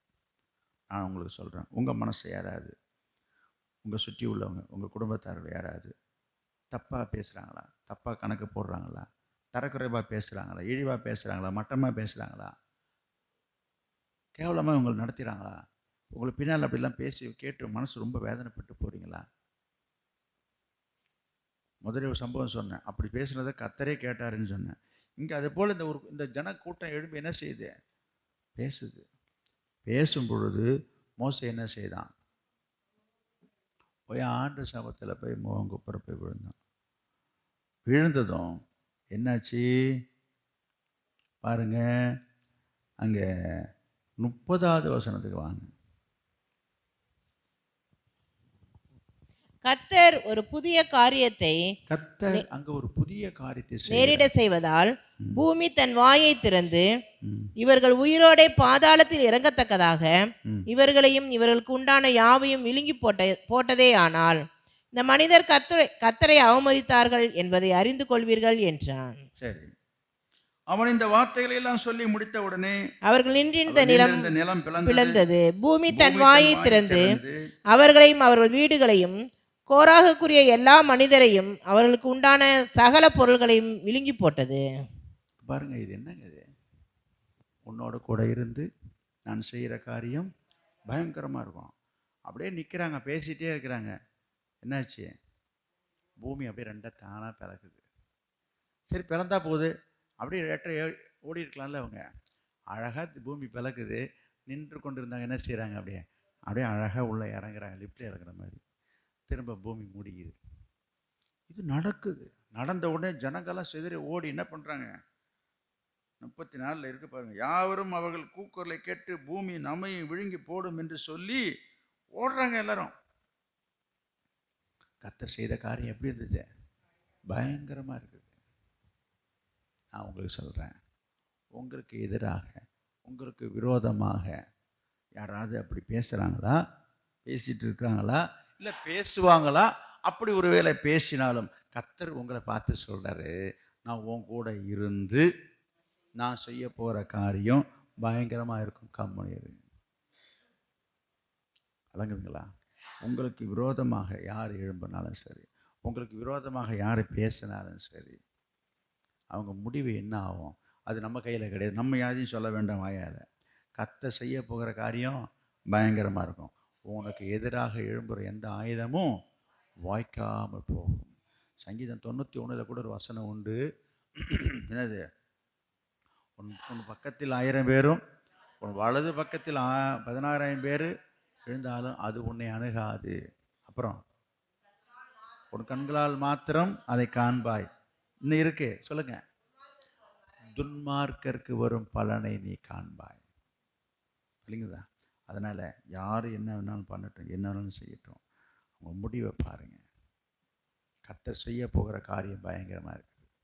கர்த்தர் உங்களுக்கும் இப்படி செய்வார். எனவே இந்த மாதத்திலே நான் 3 காரியத்தை சொல்லி முடிச்சிட்டேன். தனிப்பட்ட வாழ்க்கை, பர்சனல் லைஃப் நான் சொல்கிறது.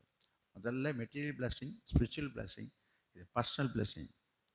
தனிப்பட்ட வாழ்க்கையிலே உங்களுக்கு எதிராக விரோதமாக யார் என்ன செய்தாலும் கர்த்தர் உங்களோடு கூட இருந்து உங்களுக்காக யுத்தம் பண்ணுவார், வழக்காடுவார், நீதி செய்வார், நியாயம் செய்வார். நீதியை சரி கட்டுகிற தேவன். அவர் செய்கிற காரியம் பயங்கரமாக இருக்கும். 3 காரியம் நான் சொல்லி நான் முடிச்சிட்டேன். கவனிங்க, இந்த 3 காரியங்களையும் இப்போ நீங்கள் படித்தோம், பார்த்தோம், கேட்டோம், மனசுக்கு ஒரு திடமாக தைரியமாக இருக்குது. இந்த காரியங்கள் உங்கள் வாழ்க்கையில் நடக்கும் என்று கர்த்தர் சொன்னதாக நானும் சொல்லிட்டேன். கடைசியாக நான் என்ன சொல்கிறேன்னா, இது போல உங்கள் வாழ்க்கையிலே நடக்கணும் என்று சொன்னால், மோசேயின் வாழ்க்கையிலே மோசேயை கூட இருந்து கர்த்தர் செய்ததாக சொன்னேன். உங்கள் கூடவே இருப்பேன் என்று கர்த்தர் சொன்னதாக ஒரு வசனத்தை நான் உங்களுக்கு காண்பித்தேன். நான் திரும்பவும் நான் சொல்ல வர்றது என்னன்னா, மோசேயோட யார் இருந்தா? இப்போ படித்தோம் இல்லையா? கர்த்தர் மோசே, நான் உன்னோட கூட இருந்து நான் செய்ய போகிற காரியம் தானே சொல்லியிருக்கேன். அப்போ கர்த்தர் மோசேயை பார்த்து சொன்னது போல் உங்களை பார்த்து சொல்ல, நான் உங்களோட கூட இருந்து. அப்போ கர்த்தர் உங்களோட கூட இருக்கணும்னு சொன்னால் அதுக்கு நான் வரட்டுமே, இருந்துட்டு போட்டுமே. இப்போ கேட்டால் அதான் சொல்லுவீங்க, என்னது? ஐயோ அண்ணா நான் வந்தேன் வானா நான் சொல்கிறேன். நான் அவர் பாட்டு இருக்கிறவரெல்லாம் கிடையாது. கர்த்தர் மோசையோடு இருந்தார். யோசுவை பார்த்து என்ன சொல்கிறாரு? மோசையோடு இருந்தது போல இருப்பேன். அப்புறம் நான் அதேமாரி எங்களோட இருந்துட வேண்டியதானே. நான் சொல்கிறேன், இருப்பாருன்னு தாங்க சொல்கிறேன். ஆனால் இருக்கிறதுக்கு வேண்டிய வழியை தான் சொல்லி நான் முடிக்க போகிறேன். இதெல்லாம் கேட்கும்போது சந்தோஷமாக இருக்குது. கர்த்தர் உங்கள் கூட இருக்கணும்னா நீங்கள் கர்த்தரோடு இருக்கணும். புரியுதா? புரியல தெரியல. இது என்ன ஆகுது? நாங்கள் அங்கே இல்லாமல் போகிறோம். கர்த்தர் உங்களோடு இருக்கிறதுக்கு இஷ்டம்தான், விருப்பம்தான். அதாவது சொல்கிறாரு அவர், மோசையோடு இருந்தது போல இருக்கிறேன்னு. அப்புறம் மோசையோடு இருந்தது மாதிரி இருந்துட வேண்டியது தானே. அப்புறம் என்னங்க என்ன கேள்வி கேட்குறீங்கன்னு கேட்டிங்கன்னா, நான் தான் சொல்லி முடிவுக்கு வந்திருக்கிறவர். நான் மோசே கர்த்தரோடு இருந்தது போல நீங்கள் இருக்கணும். இருந்தீங்கன்னா கர்த்தர் உங்களோட இருப்பார். அப்படியா? அப்படி என்ன நடந்தது? அதை மட்டும் நான் சொல்லி நான் முடிச்சிடறேன். அதே போல் நீங்கள் இருந்தீங்கன்னா கர்த்தர் உங்களோட கூட இருந்து இப்போ சொன்ன இந்த காரியங்கள் எல்லாம் கர்த்தர் உங்கள் வாழ்க்கையில் செய்வார். என்ன செய்தார்? நான் 3 காரியம் சொன்னேன். மோசே செய்த 3 காரியங்கள் கர்த்தரோடு இருந்ததுக்கு சொல்கிறேன். 3 காரியங்கள் என்னென்னா, முதலாவது மோசே கர்த்தருடைய அழைப்பை ஏற்றுக்கொண்டான். என்னது? கர்த்தருடைய அழைப்பை அவன் ஏற்றுக்கொண்டான். உங்களுக்கு தெரியும், யாத்திராகமத்தில் 3ஆம் அதிகாரத்தில் இல்லையா, அங்கே நாம் பார்க்குறோம் 2வது வசனத்தில் இருக்கு பாருங்க. யாத்திராகமும் 3ஆம் அதிகாரத்தில் 2வது வசனத்தில் முட்செடியிலே ஆண்டவர் மோசேக்கு தரிசனமாகி சொல்றாரு, நான் என்ன செய்ய போறேன். அங்கே கர்த்தருடைய தூதனானவர் ஒரு முட்செடியின் நடுவில் இருந்து கிட்ட போய் யார் என்னன்னு பார்க்குறாரு. கர்த்தர் பேசுறாரு. அதுக்கப்புறம் 12வது வசனத்தில் பார்த்தீங்கன்னா கர்த்தர் சொல்றாரு, உன்னை கொண்டு நான் இந்த ஜனங்களை என்ன செய்ய போறேன். 3ஆம் அதிகாரம் 12ஆம் வசனத்தில் இருக்கு பாருங்க. அதற்கு அவர், நான் உன்னோட இருப்பேன், நான் உன்னோட கூட இருந்தேன். நீ ஜனத்தை எகிப்திலிருந்து அழைத்து வந்த பின் நீங்கள் இந்த மலையில் தேவனுக்கு ஆராதனை செய்வீர்கள். போதும். நான் சொல்வது உன்னோட கூட இருந்து கர்த்தர் மோசேவை அழைக்கிறார். அந்த அழைப்பை ஏற்றுக்கொண்டு இஸ்ரவேல் ஜனங்களை நடத்துவதற்கு வந்தான். முதல் காரியம் நம்பர் 1. அடுத்ததாக என்ன செய்தார் என்று சொல்லி பார்த்தீங்கன்னா 34ஆம் அதிகாரம் 2வது வசனம் பாருங்க. 34 யாத்திராகமம் 34:2. ஆயத்தமாகி விடியற் காலத்தில் நீ ஆயத்தமாகி சீனாய் மலையில் ஏறி அங்கே மலையின் உச்சியில் காலமே என் சமூகத்தில் வந்து நில். காலையிலே என்னுடைய சமூகத்திலே வந்து நில்லு. கர்த்தர் சொன்னதை செய்தார். எப்போ எழுந்திருக்கும்? எப்போ வரணும்? விடியற் காலத்தில் நீ ஆயத்தப்படு. அதே போல மோசே என்ன செய்தான்? விடியற் காலத்திலேயே. ஏன் பிடிச்சு போகிறது? ஏன் பகலில் போகிறது? ஏன் சாயந்தரம் போகிறோம்? சில பேர் இடக்கா பேசுவாங்க. நான் உங்களுக்கு சொல்கிறேன், கர்த்தருடைய சமூகத்தில் அதிகாலையில் எழுந்து நில்லுங்க. இங்கே எழுதிருக்கு பாருங்க. மோசேயை போல விடியற் காலத்தில் எழுந்து ஆயத்தமாகி தேவ சமூகத்தில் நில்லுங்க. கர்த்தர் உங்கள் கூட இருப்பார். முதலாவது அழைப்பை ஏற்றுக்கொண்டான். இங்கே நான் பார்க்குறோம், ஆயத்தமாகி தேவ சமூகத்தில் நிற்கும்போது தான் கர்த்தர் அவனோடு பேசுகிறதை நாம் பார்க்குறோம். அங்கு மோசே எப்படி இருந்தார் என்று பார்த்தீங்கன்னா 34ஆம் அதிகாரம் 8வது வசனத்தை பாருங்க. 28. அங்கே அவன் அப்பம் புசியாமலும், அவன் தேவ சமூகத்தில் போய் நின்றானே, அங்கே அவன் அப்பம் புசியாமலும் சாப்பிடாமலும் அப்பம் புசிக்காமலும் தண்ணீர் குடியாமலும் தண்ணி கூட குடிக்காமலும் இரவும் பகலும் 40 நாள் கர்த்தரோடே இருந்தான். பகலாக 40 நாள் கர்த்தரோடே இருந்தான். கர்த்தரோடு கூட இருந்தான். இப்போ சொல்லுங்க, அப்படிப்பட்ட மோசேயை பார்த்து தான் கர்த்தர் சொல்றாரு, நான் உன்னோடு கூட இருந்து நான் செய்ய போகிற காரியம் சும்மா இல்லை. 40 நாள். நான் ஒன்றும் சொல்லலைப்பா, ஒரே ஒரு நாள் கூட வேண்டாம், ஒரே ஒரு வேலை உபவாசம் போட்டு இந்த வருஷத்தில் தீர்மானத்துக்கு வாங்க. ஒரு வேலை 40 நாள் இருந்தான்னு போட்டிருக்கு. தேவ சமூகத்துக்கு நான் சொல்லிட்டு இருக்கிறேன், இந்த வருஷ தொடக்கத்திலேன்னு சொல்லிட்டு இருக்கிறேன், உபவாச ஜெபத்துக்கு வாங்க, உபவாச ஜெபத்துக்கு வாங்க. உங்களால் உபவாசித்து வீட்டில் இருந்து ஜெபிக்க முடியாது. சபையில் நடக்கிற உபவாச ஜெபத்துக்கு வாங்கன்றேன். அதெல்லாம் அடுத்தது இன்னொரு ஆப்ஷன் கொடுக்குறேன். அடுத்த திருவிருந்து நேரத்துலையாவது 2 நாள் வைக்கிறேன், வெள்ளிக்கிழமை சனிக்கிழமை, அட ஒரு நாள் வாயான்னா. ஒரே ஒரு வேலை, அதுக்கும் வர்றது கிடையாது. அப்புறம் எங்கேருந்து கர்த்தர் உங்க கூட இருப்பார்? அப்புறம் என்ன பயங்கரமான காரியத்தை செய்வார்? கர்த்தர் இதெல்லாம் பார்ப்பார்ல. இப்போ இதெல்லாம் பார்க்கலைங்க நம்ம. இப்போ நான் சொல்லுவேன், இது என்னங்க இது இப்படிலாம் இருக்கும், எங்கேயோ போய் சுத்தலை கொண்டு சுற்றி எங்கேயோ வைக்கிறாருன்னு விஷயம் இருக்குது. மேலோட்டமாக கேட்கும்போது நம்ம சந்தோஷமாக இருக்குது. கர்த்தர் நம்ம கூட இருக்கணும், பெரிய காரியம் செய்யணும், பயங்கரமாக செய்யணும்.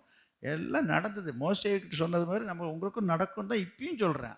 அப்போ மோசே நடந்தது போல் நீங்கள் நடக்கணும், மோசே இருந்தது போல் இருங்கன்னு சொல்கிறேன். தப்பா?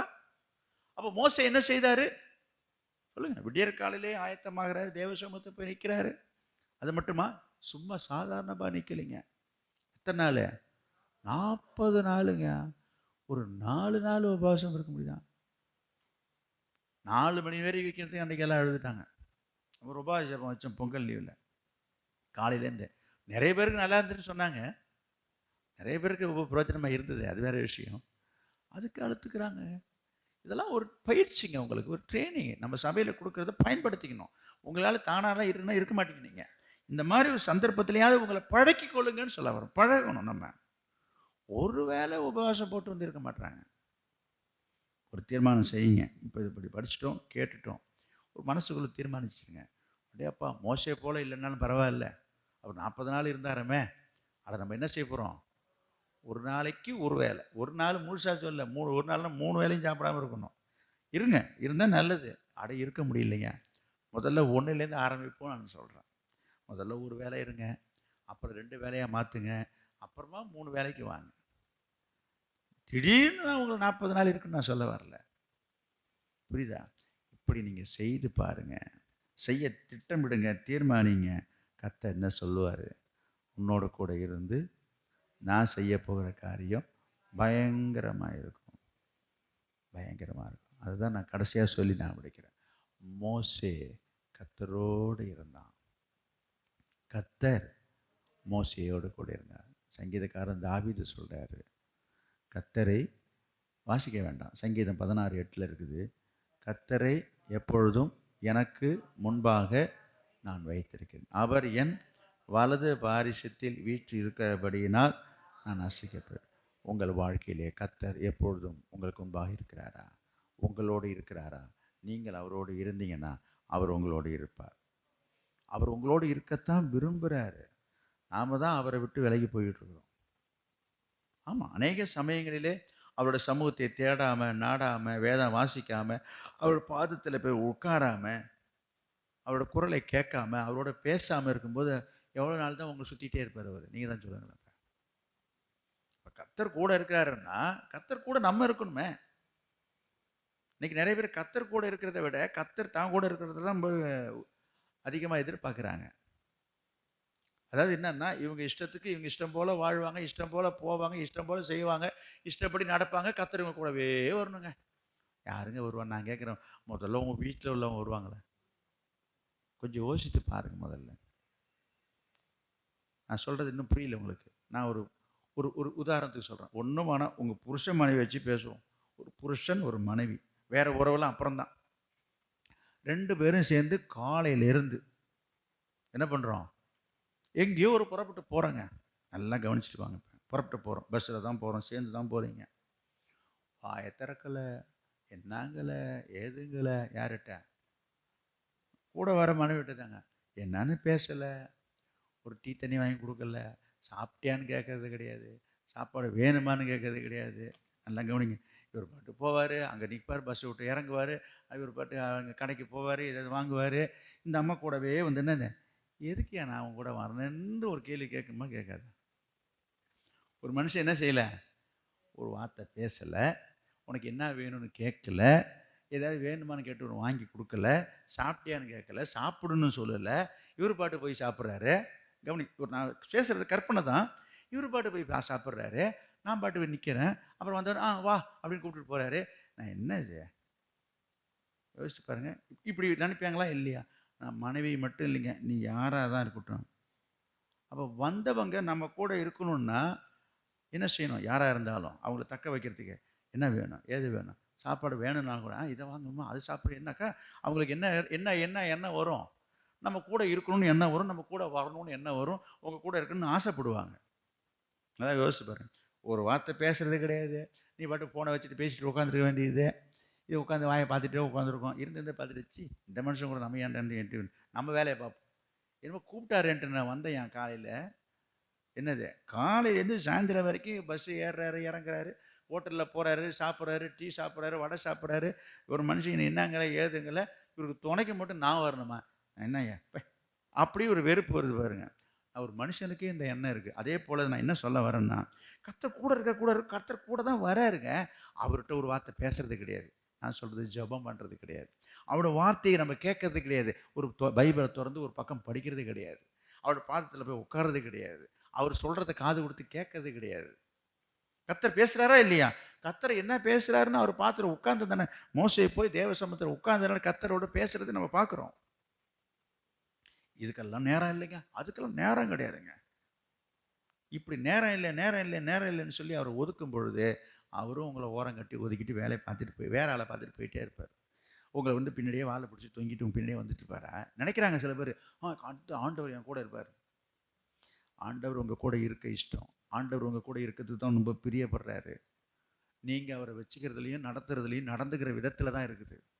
அவரை நீங்கள் கண்டுக்கிறது கிடையாது, கவனிக்கிறது கிடையாது, மதிக்கிறது கிடையாது, நினைக்கிறது கிடையாது, அவர்கிட்ட பேசுறது கிடையாது, அவர் பேசுறது இங்கே காது கொடுத்து கேட்கறது கிடையாது. ஆனால் அவர் உங்கள் கூடவே இருக்கணும்னா ஒரு சாதாரண மனுஷன் ஆஃப்டர் ஒரு வேலைக்காரன் கூட இருக்க மாட்டான். நீ சம்பளத்துக்கு வேலை வச்சுன்னா கூட இந்த மனுஷன் யாரா வேலை வாங்கிட்டு போடுவான். யாருமே மனுஷனை நடத்தணும்னு எதிர்பார்க்குறாங்க இல்லையா? அதுபோல் நம்ம ஆண்டவரை எப்படி நடத்தணுன்றதுக்கு சொல்ல வர. அவருக்கு உரிய இடத்தை கொடுக்கணும், அவருக்குரிய நேரத்தை கொடுக்கணும், அவருக்குரிய கணத்தை கொடுக்கணும், அவருக்குரிய மரியாதையை கொடுக்கணும். அப்படிலாம் இருந்தா இதெல்லாம் மோசே செய்தார். அதனுடைய அடையாளம் தான் உச்சக்கட்டம் தான். என்ன செய்தார் அவரு? சும்மா போல. மோசே 40 நாள் என்ன செஞ்சாரு? சாப்பாடு கூட வேணாம் ஐயா, உங்க கூட எனக்கு இருந்தா போதும். அதுதான் அந்த அன்பு. ஆண்டவர் சொன்னாரா நீ 40 நாள் சாப்பிடாம வந்து உட்காருன்னு சொன்னாரா? இவர் ஒரு தீர்மானம் பண்ணாரு. இங்க பாரு ஆண்டவரே, உங்க கூட இருக்கும்போது இது எனக்கு ரொம்ப இடைஞ்சலா இருக்கும். எது? சாப்பாடு. சாப்பிட்டா தூக்கம் வரும், போகும், சிந்தனை வரும். அதனால நான் சாப்பிடாம. அப்ப ஆண்டவரை அவ்வளவா நேசித்தார் நான் சொல்ல வரேன். அப்ப நான் உங்களை சொல்ல வர்றது என்னன்னா, அட நீ 40 நாள் இல்லைனாலும் பரவாயில்லையா, ஒரு 4 நாள், அட ஒரு நாள் ஏன் இருக்க மாட்டீங்க? எனக்கு வயிறு எரியுது, அது எரியுது, இது எரியுது, எல்லாம் எரியும். இல்லை, பழக்கப்படலை.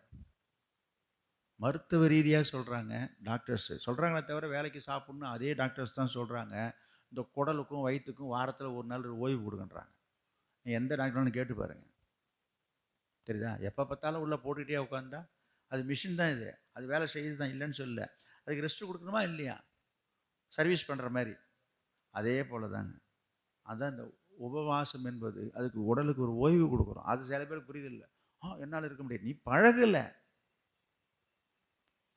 தீர்மானத்தை வாங்க, கர்த்தர் உங்களை நடத்துவார். மோசேயோடு இருந்தது போல கர்த்தர் என்ன செய்வார்? யோசுவோடு இருந்தது போல கர்த்தர் உங்களோடு கூட இருப்பார்.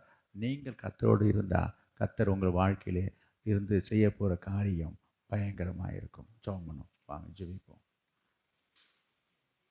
Price the Lord. அல்லேலூயா.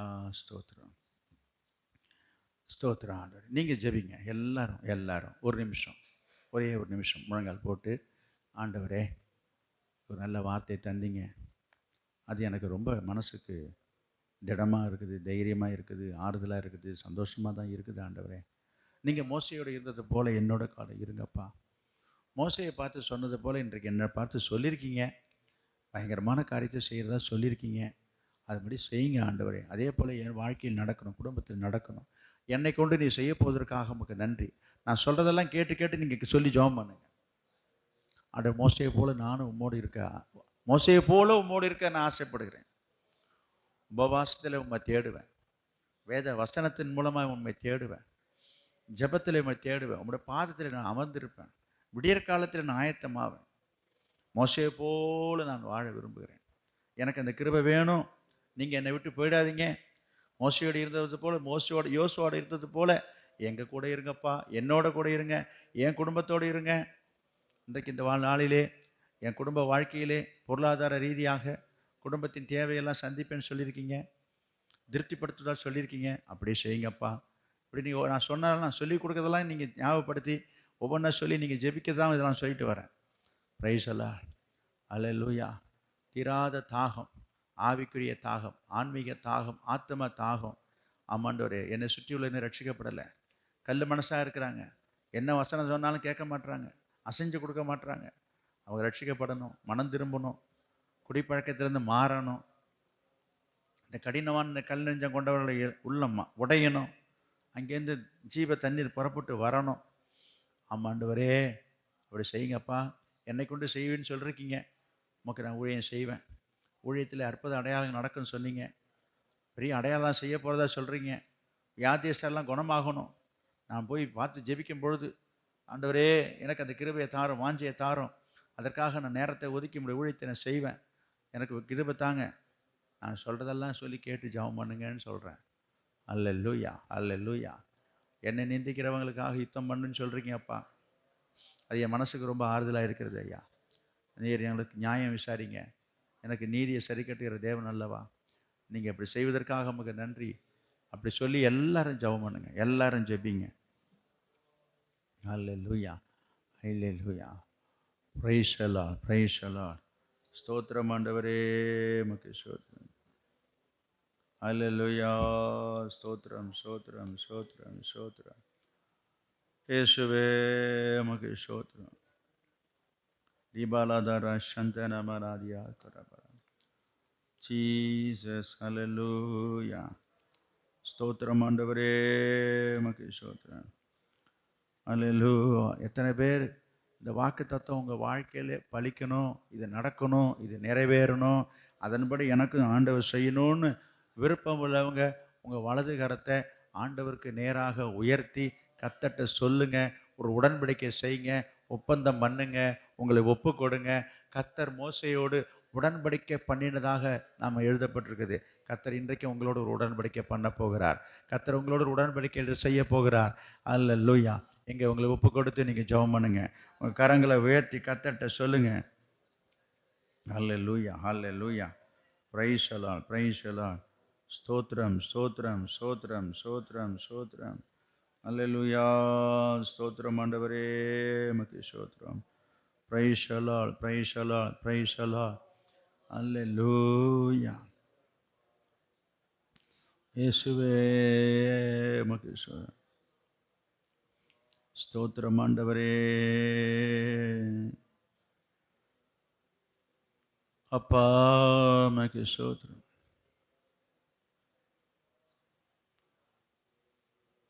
பரிசுத்தமுள்ள எங்கள் நல்ல பிதாவே, நாங்கள் உம்மை ஸ்தோத்திரிக்கிறோம். இந்த 2025ஆம் ஆண்டின் இந்த 2வது மாதத்தின் தொடக்கத்திலே நீர் கொடுத்த நம்முடைய நல்ல வார்த்தைகளுக்காக ஸ்தோத்திரம்.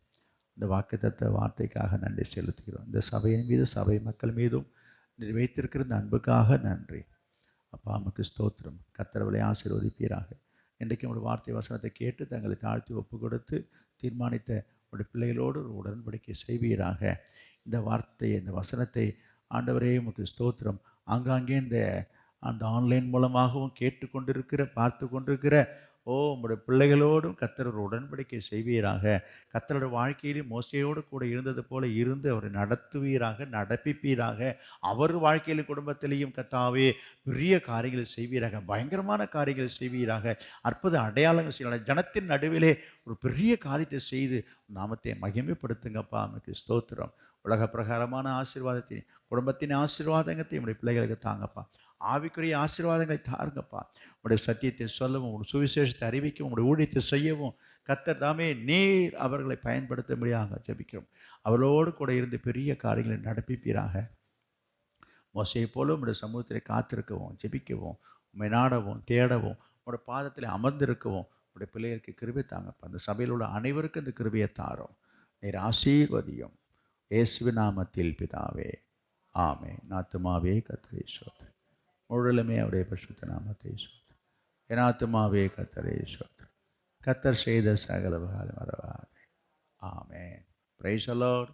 கர்த்தர் உங்களோடு இருப்பாராக. கர்த்தர் உங்கள் அனைவரையும் ஆசீர்வதிப்பாராக.